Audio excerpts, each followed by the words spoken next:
Attention, ce qui arrive dans 10 secondes va vous retourner l'estomac. Je vous jure sur ma vie que vous n'avez jamais vu ça avant. Ne zappez pas.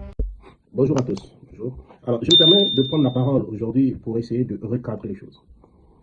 Depuis que Olivier a pris le pouvoir, j'ai alerté à de nombreuses reprises sur la dangerosité de ce garçon. Beaucoup m'ont pris pour un fou. Beaucoup m'ont écouté.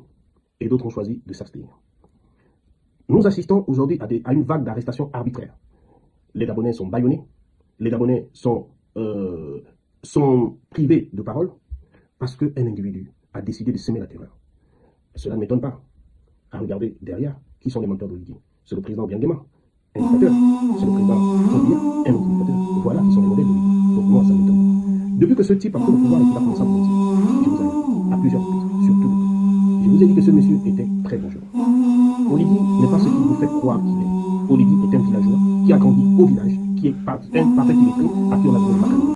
C'est quelqu'un que je connais très bien, je l'ai côtoyé. Mais comme moi, Tigua Datis, je ne suis pas matérialiste, je ne suis pas profito-situationniste. J'ai décidé de rester où je suis, plutôt que d'aller travailler avec quelqu'un dont je savais déjà que le désastre est annoncé. Mais soyez-en sûrs, ce que vous vivez n'est que le début. Et je ne cesse de vous alerter. Je vous dis tous les jours, le pire est à venir avec Olivier. Vous n'avez pas encore vécu le pire. Ça, c'est rien, c'est juste la mise en bouche. Je vous répète que avec Olivier, le pire est à venir. C'est rien, c'est pas les arrestations, c'est pas ça. Non, ça c'est rien. Mais le pire est à venir. Pourquoi je le dis? C'est pas parce que je le dénigre, mais c'est parce que je connais la capacité intellectuelle de ce garçon. Déjà, il a une réflexion très limitée et c'est quelqu'un qui n'écoute pas.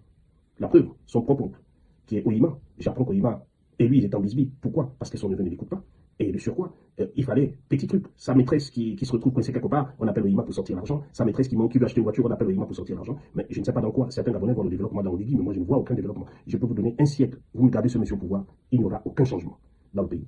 On ne peut pas prendre un porteur de sac, en faire un président de la République et espérer qu'il va développer un pays. Ça ne se passe pas comme ça. Il faut avoir un minimum. Le problème avec les Gabonais, c'est que quand quelqu'un arrive, vous ne cherchez pas à savoir qui il est. Vous ne cherchez pas à savoir ce qu'il a fait dans le passé. Vous tombez directement les deux pieds joints dans le piège qu'il vous tend. Moi, quand il est arrivé, le connaissant, parce que c'est un ami. Je le répète encore, Olivier est un ami. Si il ne vous le dit pas, je vous le dis. Je le connais, il n'était même pas encore militaire. Donc, c'est quelqu'un que je connais. Je connais sa façon de penser. Je connais un peu comment il est. Quand je côtoie quelqu'un, la première chose que je cherche à faire, c'est connaître qui est cette personne. Connaître ses habitudes, sa façon de penser, sa façon de se comporter, etc. Je suis venu, quand il a pris le pouvoir, je vous ai dit ici qu'il ne fera rien de bon. C'est un tyran. C'est quelqu'un qui n'aime pas la contradiction. C'est quelqu'un qui pense avoir la science infuse, qui pense tout connaître. Apparemment, je vous l'ai dit, mais personne n'a fait cas. Vous ne faites que subir ce qu'il fait. Olivier a deux choses qu'il aime dans sa vie, je vous l'ai dit ici. Il aime les femmes, il aime l'argent. Voilà, c'est un jouisseur. Ce n'est pas un homme politique. Vous savez, dans la politique, il y a les suiveurs et il y a les leaders. Dans la catégorie leader, Olivier n'est pas un leader. Olivier, ce n'est pas quelqu'un qui, à l'époque, qui pouvait se mettre devant les gens et prendre la parole. Parce qu'il n'a pas cette capacité. Il y a des gens qui ont cette capacité, qui sont des leaders nés. Olivier n'a pas cette capacité.